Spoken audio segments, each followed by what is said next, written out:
Morning નમસ્તે વિદ્યાર્થી મિત્રો આપણે કાલે જે એક્ઝામ્પલ અધૂરો હતો બરાબર સ્વાધ્યાયમાં 5.13 એમાં આપણે એ અને બી બેના જવાબો મેળવ્યા હતા સી અને ડી આપણે બાકી છે એટલે એ જોઈએ જો સ્વાધ્યાયમાં 5.13 બરાબર વાત શું હતી તો કે લિફ્ટ છે આ લિફ્ટની અંદર એક વજન કાંટા પર બરાબર એક વ્યક્તિ ઊભો છે અને લિફ્ટની જુદી જુદી સ્થિતિ આપણે અહીંયા લઈ અને એ માણસનું વજન કાંટાનું અવલોકન આપણે નોંધવાનું છે એટલે કે વજન કાંટાનું અવલોકનનો અર્થ કે વજન કાંટો એનું દળ માપતો હોય તો એનું દળ કેટલું મપાશે બરાબર અસરકારક એ આપણે માપવાનું છે તો એના માટે આપણે એક પ્રશ્ન પણ કાલે ભણી ગયા આભાસી પ્રવેગ અને આભાસી બળ બરાબર એને અનુરૂપ આપણે આ દાખલો લીધો છે આભાસી પ્રવેગ અને આભાસી બળનો અર્થ યાદ કરીએ કે કોઈ નિર્દેશ ફ્રેમની અંદર પદાર્થ પડ્યો હોય જેમ કે લિફ્ટ છે એ નિર્દેશ ફ્રેમ છે એની અંદર ઊભેલો વ્યક્તિ વજન કાંટો એ અંદર રહેલા પદાર્થો થયા બસ છે કે કોઈ બરાબર એ નિર્દેશ ફ્રેમ છે હવે એ નિર્દેશ ફ્રેમની અંદર કોઈ પદાર્થ છે એ નિર્દેશ ફ્રેમ જો સ્થિર હોય કે અચળ વેગી ગતિ કરતી હોય ત્યારે કોઈ આભાસી પ્રવેગ કે આભાસી બળ જેવું કંઈ આવતું નથી પણ નિર્દેશ ફ્રેમ જ્યારે પ્રવેગી ગતિ કરે બરાબર બસ એકદમ ઉપડે છે આમ એટલે કે એને તરત જ વેગમાં વધારો થાય છે અને પ્રવેગ મેળવે છે તો અંદર રહેલ વ્યક્તિ આમ પાછળ ધકેલાય છે એનો અર્થ કે આભાસી બળનો અનુભવ કરે છે આભાસી પ્રવેગે અનુભવે છે બરાબર એટલે પ્રવેગી ગતિ કરતી નિર્દેશ ફ્રેમમાં રહેલા પદાર્થ પર આભાસી પ્રવેગ લાગે અને આભાસી બળ લાગે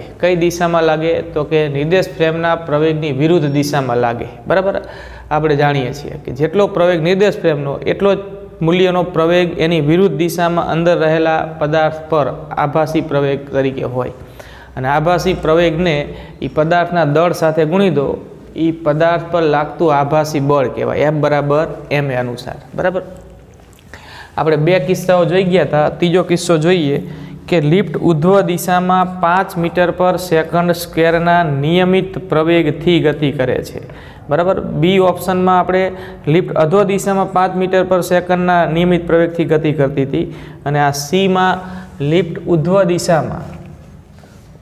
દિશામાં એ બરાબર 5 મીટર પર સેકન્ડ સ્ક્વેરના નિયમિત પ્રવેગથી આ લિફ્ટ ગતિ કરે છે ત્યારે બરાબર અંદર રહેલા વ્યક્તિ જે લિફ્ટમાં વજન કાંટા પર ઊભો છે એના વજન કાંટા પરનું અવલોકન કેટલું આપણે મેળવીએ તો આપણે જો માણસનું ઓરિજિનલ વજન તો mg તો હોય જ અધ્વ દિશામાં હવે લિફ્ટ ઉધ્વ દિશામાં એ જેટલા પ્રવેગથી ગતિ કરે તો અંદર રહેલા આ વ્યક્તિ પર પદાર્થ પર કે વ્યક્તિ પર બરાબર આભાસી પ્રવેગ એ પી કઈ બાજુ ઉદ્ભવે તો કે અધ્વ દિશામાં આ આભાસી પ્રવેગ થયો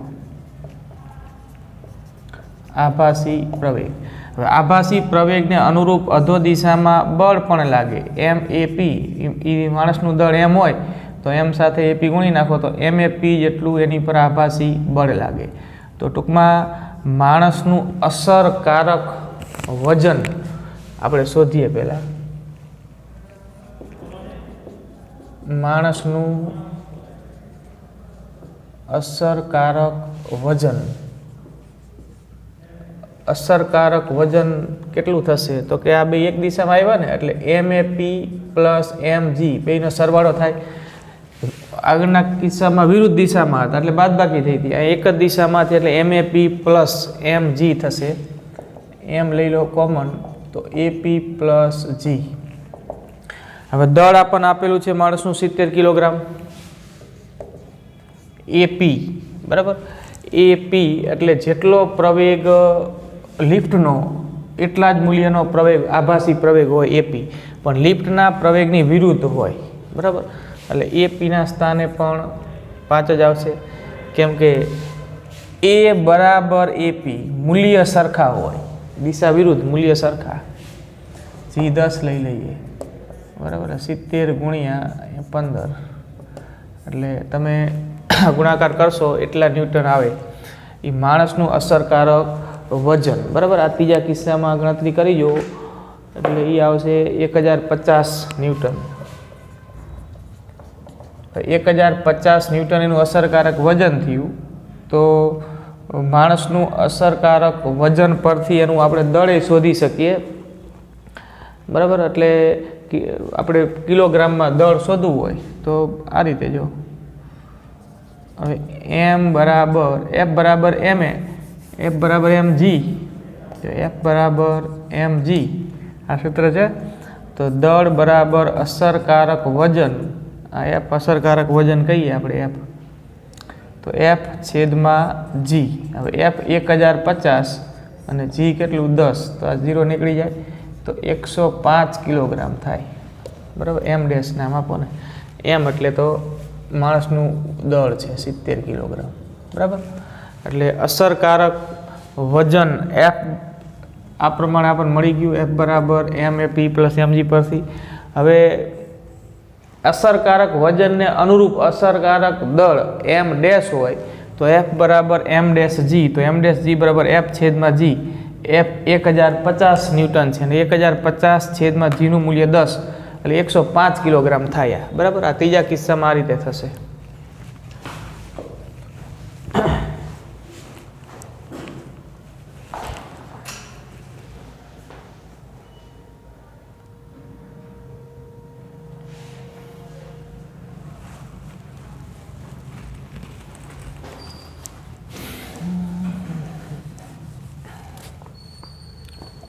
પછી ડી જોડ, ઓપ્શન ડી.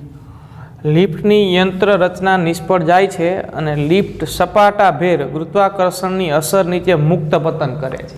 એટલે લિફ્ટ છે એમાં કંઈક, બરાબર, કેબલ તૂટી ગયો કે કોઈ ખામી સર્જાણી અને લિફ્ટ વચ્ચે જે પણ ક્યાં સ્થાને પહોંચી હતી ત્યાંથી સીધું જેનું મુક્ત પતન થાય છે ગુરુત્વાકર્ષણ બળની અસર હેઠળ. કોઈ પદાર્થ ગુરુત્વાકર્ષણ બળની અસર હેઠળ આ મુક્ત પતન કરે તો એનો અધો દિશાનો પ્રવેગ કેટલો હોય? જી જેટલો. તો અહીંયા લિફ્ટ અધો દિશામાં મુક્ત પતન કરે એનો અર્થ કે અધો દિશામાં જી જેટલા પ્રવેગથી ગતિ કરે. એટલે ડી ઓપ્શનમાં છે કે લિફ્ટ અધો દિશામાં મુક્ત પતન કરે છે. મુક્ત પતનનો અર્થ જ થાય કે અધો દિશામાં એ કેટલા પ્રવેગથી ગતિ કરે છે? તો કે ગુરુત્વ પ્રવેગ જેટલા પ્રવેગથી. તો હવે આપણે આકૃતિમાં દર્શાવીએ જો એ હકીકત. તો માણસનું વજન mg તો અહીં દર્શાવ્યું છે. લિફ્ટનો પ્રવેગ અધો દિશામાં મુક્ત પતન થાય છે તો લિફ્ટનો પ્રવેગ a બરાબર g જેટલો થાય.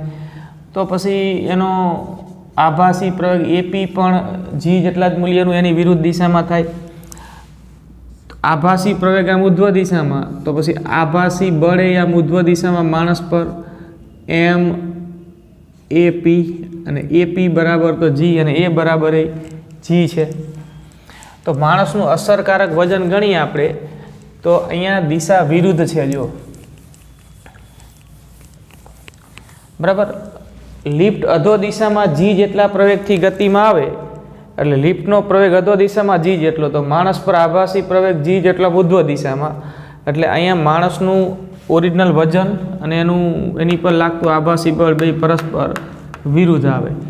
એટલે આપણે માણસનું અસરકારક વજન F બરાબર mg માઇનસ MAP એવું લખીએ. પણ A બરાબર AP, એનું મૂલ્ય APના મૂલ્ય જેટલું જ હોય અને બરાબર તો શું છે? G છે. તો આપણે અહીંયા APના સ્થાને G લખી શકીએ. તો F બરાબર mg માઇનસ mg, કારણ કે AP બરાબર G, તો F બરાબર 0, બરાબર. માણસનું અસરકારક વજન શૂન્ય થયું એનો અર્થ કે માણસનું અસરકારક વજન શૂન્ય થવું એનો અર્થ એવો થાય કે માણસ ભાર વિહીનતાની સ્થિતિમાં આવી જાય, બરાબર. માણસ ભાર વિહીનતાની સ્થિતિમાં આવે છે, આની સ્થિતિમાં આવે છે, બરાબર. એટલે કે જાણે કે આ એવી વાત થઈ કે અંદર જે માણસ છે એનું અસરકારક વજન જ શૂન્ય થઈ ગયું. એટલે કે માણસ પર પૃથ્વીનું જે ગુરુત્વાકર્ષણ બળ લાગતું હોય એનું અસરકારક મૂલ્ય શૂન્ય થઈ ગયું. એટલે જાણે કે એ માણસ પર પૃથ્વીએ ગુરુત્વાકર્ષણ બળ લગાડવાનું બંધ કરી દીધું હોય એવી પરિસ્થિતિ આ માણસ સાથે થશે. એ માણસ આ લિફ્ટમાં આમ સ્થિર ઊભો રહી શકશે નહીં, બરાબર, આમ તેમ ફેંકાશે અને જે તે સ્થાને અથડાશે, બરાબર, આવું થાય. ટૂંકમાં જો લિફ્ટ મુક્ત પતન કરવા લાગે તો અંદર રહેલો માણસ ભારવિહીનતાની સ્થિતિમાં આવી જાય, એની પરનું અસરકારક ગુરુત્વાકર્ષણ બળ કે અસરકારક એનું વજન શૂન્ય થઈ જાય અને માણસ છે એ જાણે કે ગુરુત્વાકર્ષી ક્ષેત્રની બહાર ચાલ્યો ગયો હોય અથવા તો પૃથ્વી એની પર ગુરુત્વાકર્ષણ બળ લગાડવાનું બંધ કરી દીધું હોય એવી પરિસ્થિતિ થશે, બરાબર, જ્યારે લિફ્ટ મુક્ત પતન કરે ત્યારે અંદર રહેલા માણસની.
જો હવે એક ઉદાહરણ જોઈએ, ઉદાહરણ 5.10 જોઈએ. ઉદાહરણ 5.10, બરાબર, રકમ જુઓ. 18 કિલોમીટર પર અવરની ઝડપે જઈ રહેલો એક સાયકલ સવાર એક સમતલ રસ્તા પર 3 મીટર ત્રિજ્યાનો તીવ્ર વર્તુળાકાર વળાંક ઝડપ ઘટાડ્યા સિવાય લે છે. ટાયર અને રસ્તા વચ્ચેનો સ્થિત ઘર્ષણાંક 0.1 છે. શું વળાંક લેતી વખતે સાયકલ સવાર લપસી જશે, બરાબર, કે નહીં લપસે? એનો જવાબ આપણે આપવો છે. અને અહીંયા રસ્તો છે એ સમતલ છે, બરાબર, એટલે આવી વાત છે જો કે આ વળાંક છે, આમ બરાબર, આ રસ્તો છે આ રીતે આમ આવતો છે, અહીંયા વળાંક આવે છે, આમ આ વળાંક આવ્યો. આ વળાંકની કોઈ ચોક્કસ વક્રતા ત્રિજ્યા r છે. આ વળાંકને સમાવતું સમતલ વિચારો તો એનું અહીંયા કેન્દ્ર, એની વક્રતા ત્રિજ્યા, એ ત્રિજ્યા આપણને આપી છે 3 મીટર, બરાબર. હવે આની પર આમ સાયકલ સવાર આમ વળાંક લેતો નીકળે છે આમ આ રીતે, અને સાયકલ સવારની ઝડપ આપણને આપી છે 18 કિલોમીટર પર અવર.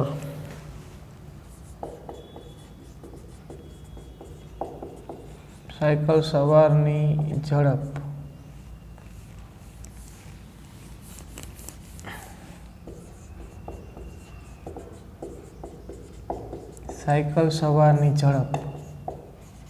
બરાબર v 18 કિલોમીટર પર અવર. હવે આ 18 કિલોમીટર પર અવર છે અને આપણે મીટર પર સેકન્ડમાં કન્વર્ટ કરી નાખી દઈએ પહેલાંથી, એટલે ગુણ્યા 1000 ભાગ્યા 3600 કરશો એટલે આ 5 મીટર પ્રતિ સેકન્ડ આવે, બરાબર. એટલે સાયકલ સવારની ઝડપ મીટર પર સેકન્ડમાં 5 મીટર પર સેકન્ડ થશે. સાયકલના ટાયર અને રસ્તા વચ્ચેનો જે સ્થિત ઘર્ષણાંક છે એ 0.1 છે. સાયકલના ટાયર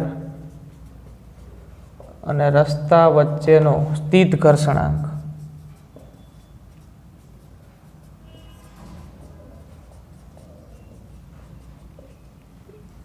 μs બરાબર 0.1 છે, બરાબર. તો હવે આપણે આ જે પ્રશ્ન કર્યો છે કે આ સાયકલ સવાર અહીંથી આટલા વેગથી વળાંક લે તો શું એ વળાંક લઈ શકશે કે આમ સ્લીપ થઈ જશે? એનો જવાબ આપણે આપવો હોય તો પહેલાં તો આપણે આપેલ જે રસ્તો છે એના માટે આ વળાંકને અનુરૂપ મહત્તમ સલામત ઝડપ કેટલી એ શોધી નાખવી પડે. જો આ ઝડપ જે એને રાખી છે એ આ રસ્તા પરની મહત્તમ સલામત ઝડપ જેટલી અથવા એના કરતાં જો ઓછી હોય તો સાયકલ સવાર વળાંક લઈ શકે, અને જો એની આ ઝડપ આ રસ્તા પરની મહત્તમ સલામત ઝડપ કરતાં વધારે હોય તો એ સ્લીપ થઈ જશે. બરાબર, તો આપણે આપેલ રસ્તા માટે વી મેક્સિમમ શોધી નાખીએ. આપેલ રસ્તા માટે વી મેક્સિમમ એટલે એની પરની મહત્તમ સલામત ઝડપ સૂત્ર આપણે બનાવ્યું હતું μsRg. બરાબર, આ સૂત્ર આપણે બનાવ્યું. તો આ કિંમત મૂકી દઈએ, અહીંયા આપણે પાસે છે. એટલે વી મેક્સિમમ બરાબર μsનું મૂલ્ય છે 0.1. બરાબર, 0.1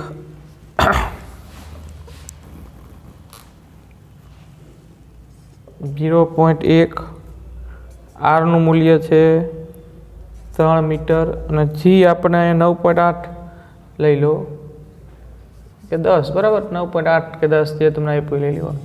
એટલે આ વી મેક્સિમમ શોધી નાખવાનું. આ વી મેક્સિમમનું મૂલ્ય બરાબર આ ગણતરી કરીને મેળવો. એટલે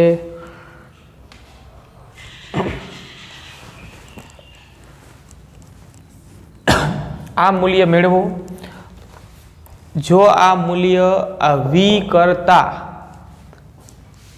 એટલે કે આ વી મેક્સિમમનું મૂલ્ય જે આવે એના કરતાં આ મૂલ્ય ઓછું હોય તો વળાંક લઈ શકશે, એના કરતાં જો આ મૂલ્ય વધી જાય તો સાયકલ સવાર વળાંક લઈ શકશે નહીં. બરાબર, તો આ મૂલ્ય કેટલું આવી ગણતરી કરો.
બરાબર, 3.13 મીટર પર સેકન્ડની આસપાસ મળે.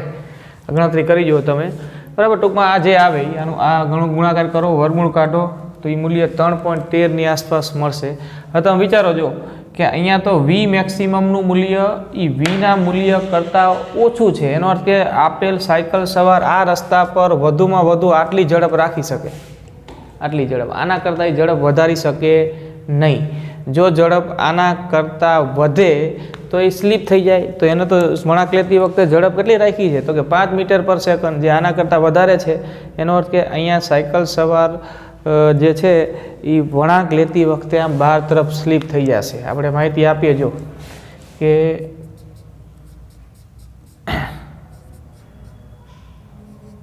સાયકલ સવાર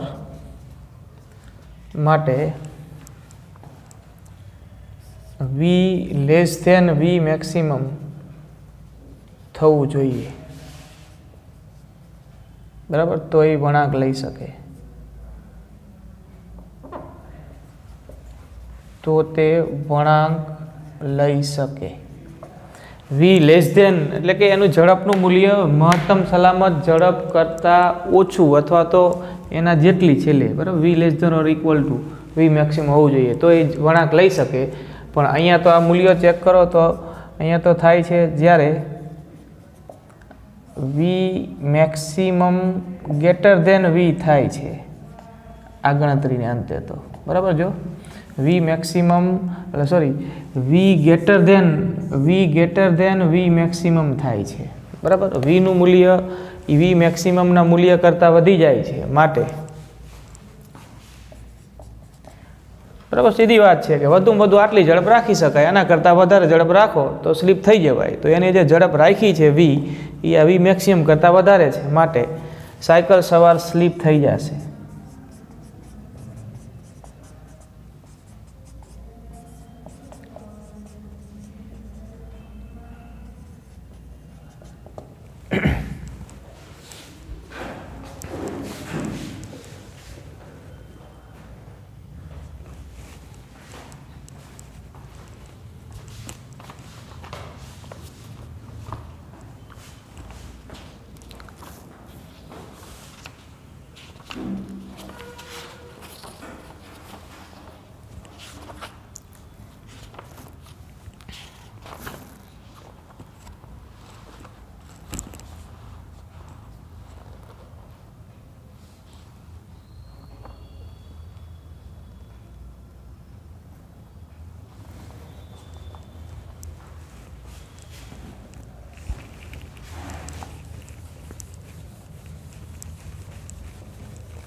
જો ઉદાહરણ 5.6 જોઈએ, બરાબર, રકમ જો ઉદાહરણ 5.6,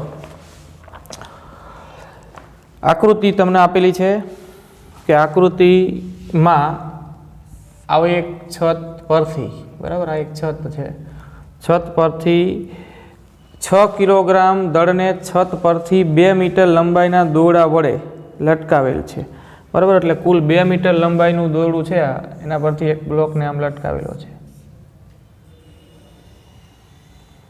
કુલ લંબાઈ 2 મીટર, અને આ બ્લોક જે લટકાવેલો છે એનું દળ 6 કિલોગ્રામ છે, બરાબર, આવી વાત છે.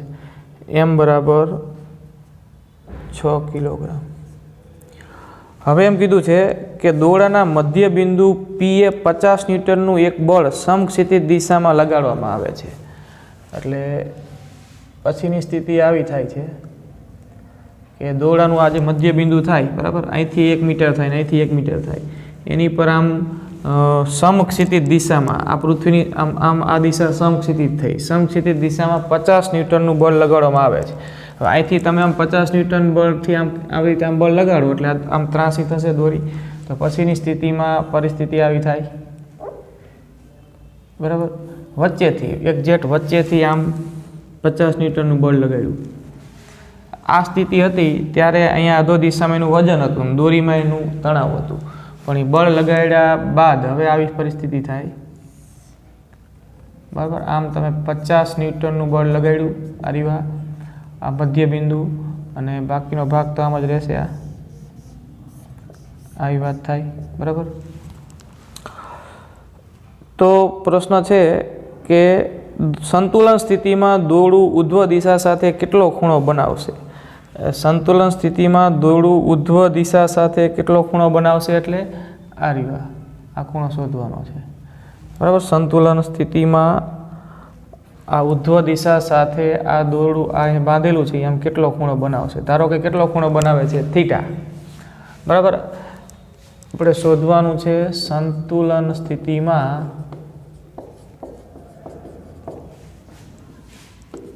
દોરી ઉધ્વ દિશા સાથે ઉધ્વ દિશા સાથે કેટલો ખૂણો બનાવશે? કેટલો ખૂણો બનાવશે? બરાબર, આવી વાત છે. તો હવે આપણે આ સ્થિતિમાં થીટા શોધવા માટે એની પર લાગતા બધા બળ દર્શાવવાના. જો આ તો 50 ન્યૂટન આમ લાગ્યું છે. દોરડાનું વજન બળ mg અધો દિશામાં હોય. બરાબર, દોરડું તણાવની સ્થિતિમાં આવે, તણાવની સ્થિતિમાં, એટલે અહીંયા આ તણાવ T, અહીંયા આમ તણાવ T હોય, આ છેડેથી આમ લગાડ્યું એટલે અહીંયા તણાવની દિશા આ હોય. બરાબર, તો આ રીતે તણાવ દર્શાવો.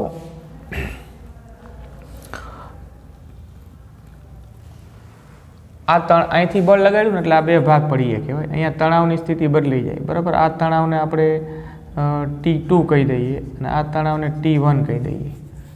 બરાબર, તો આ રીતે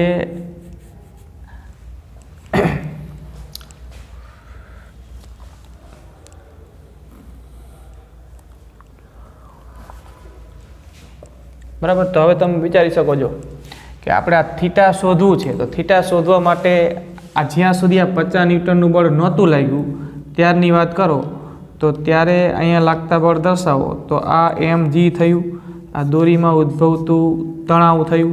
બરાબર, અને આપણે T2 નામ આપી દઈએ. અને અહીંયા આ બ્લોક સંતુલનમાં છે. સંતુલનમાં છે એનો અર્થ કે mg અને T2 બે કેવા થાય? સરખા. એટલે આપણે અહીં લખશું T2 બરાબર mg. m બરાબર 6 અને g નું મૂલ્ય 10 લઈ લઈએ એટલે આ થયું 60 ન્યૂટન. બરાબર, એટલે mg 60 ન્યૂટન. હવે તમે વિચારો, જો અહીંથી આમ 50 ન્યૂટનનું બળ લગાડ્યું ખરું, પણ આટલા ભાગના છેડે તો આનો આ જ બ્લોક છે ને અને સંતુલનમાં છે. તો એનો અર્થ કે અધો દિશામાં mg, તો આ જે તણાવ છે એ આટલું જ હશે. T2 બરાબર mg જ થાય. બરાબર, આ વાત અહીંયા બ્લોક સંતુલનમાં છે તો આ બ્લોકના વજન mg ને સંતોલતું બળ તો આ જ થયું ને T2. કેમ કે આ દિશામાં તો ફક્ત આ T2 જ મળે છે આટલા ભાગ પૂરતું. તમે FBD વિચારો તો અહીંયા T2 બરાબર 60 ન્યૂટન એ થશે. આરીવા T2 બરાબર mg બરાબર 60 ન્યૂટન. એટલે T2નું મૂલ્ય 60 ન્યૂટન થાય. અને હવે T1, અહીંયા T1 બરાબર આ પણ સંતુલનમાં છે. તો આપણે હવે અહીંયા T1ના બે ભાગ પાડી દેજો. આ T1નો આ દિશામાંનો ઘટક થશે T1 cos θ અને આ ઘટક થશે T1 sin θ. બરાબર, હવે આ બિંદુ P નામ આપી દો જેમાં બ્લોક સંતુલનમાં હતો. તો T2 બરાબર mg બરાબર 60 ન્યૂટન થયું. બરાબર, આવ્યું તો કિંમત મૂકીને લખો કે m બરાબર 6 g 10 એટલે T2 60 ન્યૂટન થયું. હવે બિંદુ P નું સંતુલન વિચારો. તો બિંદુ P નું સંતુલન વિચારો તો T1 cos θ બરાબર T2 અને T1 sin θ બરાબર 50. આ P એ અહીંયા સંતુલનમાં છે. એનો અર્થ કે બિંદુ P પર પરસ્પર વિરુદ્ધ દિશામાં લાગતા બળના મૂલ્યો પણ કેવા હોય? સરખા હોય. બરાબર, આપણે અહીંયા આ બ્લોકનું સંતુલન વિચાર્યું. હવે બિંદુ P નું સંતુલન વિચારો. બિંદુ P નું સંતુલન વિચારો.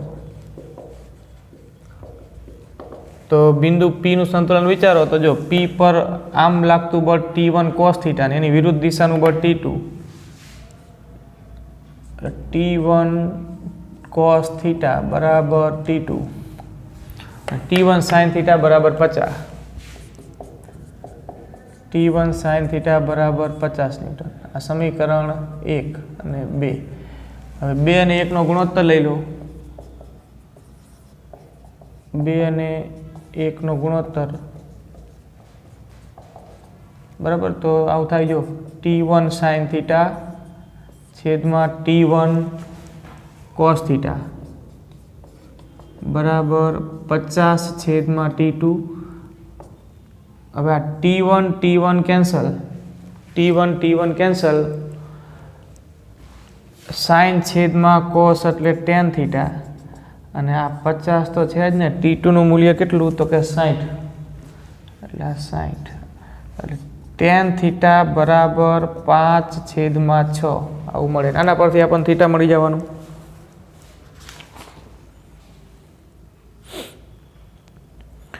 બરાબર, એટલે tan θ બરાબર 5/6 આવે એટલે થીટા બરાબર tan ઇન્વર્સ 5/6 એવું લખો, અથવા આપણે આવું લખી શકીએ નિયરલી ઇક્વલ ટુ થીટા 40 મળશે. નેચરલ ટેન્જન્ટના કોષ્ટકમાં તમે જુઓ એટલે થીટા બરાબર 40 મળશે. બરાબર, સિમ્પલ જ વાત છે. ફરીથી એકવાર જોઈ લો કે એક બ્લોકને એક દોરડા વડે લટકાવેલો છે. બ્લોકનું દળ 6 કિલોગ્રામ છે. હવે બ્લોકનું વજન mg અધો દિશામાં દોરીમાં તણાવ જે ઉદ્ભવે આમ એને આપણે નામ આપ્યું T2. તો T2 અને mg બે સરખા થવાના, કેમ કે બ્લોક અહીંયા સ્થિર છે, સંતુલનમાં છે. સંતુલનમાં હોય એનો અર્થ કે એની પર પરસ્પર વિરુદ્ધ દિશાના લાગતા બળોના મૂલ્યો સરખા હોય. એટલે T2 બરાબર mg. તો T2 બરાબર mg, એમનું મૂલ્ય 6 છે, સી 10 લઈ લો એટલે 60 ન્યૂટન મળી ગયું. હવે એમ કીધું છે કે આ દોરડાના બરાબર મધ્ય બિંદુએ, આ મધ્ય બિંદુ છે આ રહ્યું, અહીંયા આમ 50 ન્યૂટનનું બળ આમ સમક્ષિતિજ દિશામાં લગાવવાનું આમ. તો આ મધ્ય બિંદુએ આમ 50 ન્યૂટનનું બળ સમક્ષિતિજ દિશામાં લગાવીને પછીની દોરીની સ્થિતિ વિચારો તો આવી થાય, આમ આમ ખસે ને આ બાજુ ભાગ, અહીંથી આમ બળ લગાડો એટલે આમ આ ભાગ આમ ત્રાસો થાય આમ, બરાબર. અને બ્લોક તો આમ સીધો આ ભાગ તો આમ અધો દિશામાં સીધો જ રહેશે. હવે આ સ્થિતિમાં હજી તંત્ર સંતુલનમાં છે. તંત્ર પર લાગતા બળ દર્શાવો. તો કે વજન બળ mgને સમતોલતું બળ તો T2 છે એટલે આપણે નામ આપ્યું T2. અહીંયા તણાવ T2, આ P પર તણાવ T2 આમ નીચે તરફ, અહીંયા દોરીમાં જે તણાવ આવશે એ T1. અને પ્રશ્ન કર્યો છે કે આ જે દોરી ત્રાસી થઈ એ શિરોલંબ દિશા સાથે કેટલો ખૂણો બનાવશે. ધારો કે ખૂણો કેટલો બનાવે છે થીટા, બરાબર. T1ના બે ભાગ પાડી દો, T1 cos θ અને T1 sin θ. બિંદુ P પર આમ 50 ન્યૂટનનું બળ લાગ્યું હતું, બરાબર. એટલે હવે P પર લાગતા આ બધા બળો આપણી પાસે છે અને બિંદુ Pનું સંતુલન વિચારો. તો બિંદુ P સંતુલનમાં છે એનો અર્થ એવો થાય કે બિંદુ P પર પરસ્પર વિરુદ્ધ દિશામાં લાગતા બળોના મૂલ્યો સરખા હોય. T1 cos θ બરાબર T2 થાય અને T1 sin θ બરાબર 50 થાય. એટલે એ બે સમીકરણનો ગુણોત્તર લઈ લો એટલે આ રીતે આપણને tan θ બરાબર 5/6 મળ્યું. એના પરથી તમે નેચરલ ટેન્જન્ટના કોષ્ટકનો ઉપયોગ કરી થીટા મેળવો તો અહીંયા થીટા બરાબર કેટલું મળશે? 40 બરાબર છે.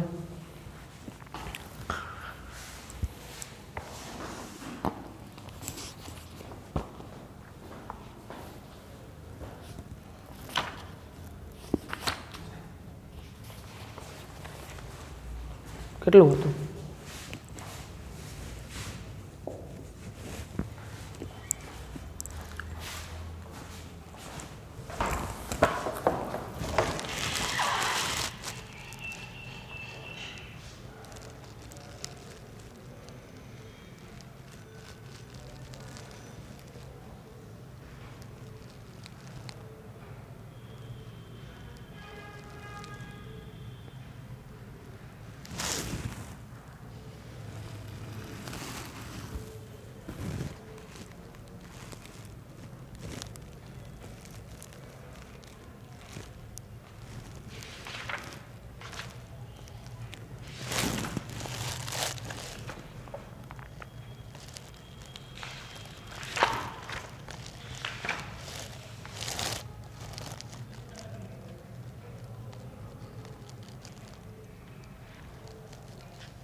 થઈ ગયું આમ કરવાનું. ચાલો હવે આપણે આવતીકાલે આના પછીનું ચેપ્ટર શરૂ કરીશું, બરાબર. આ ચેપ્ટરમાં આપણે બધા દાખલાઓ મોટાભાગના થિયરી આપણે લઈ લીધી છે. હવે આના પછીનું ચેપ્ટર કાર્ય ઉર્જા પાવર જે આપણે આવતીકાલે શરૂ કરશું, બરાબર. આટલું બધું જે આપણે ગણ્યા છે આ બધા દાખલાઓ જે એક્ઝામ્પલ્સ એ બધું વ્યવસ્થિત તૈયાર કરી નાખજો. આજે આપણે પૂરું કરીએ છીએ અત્યારે.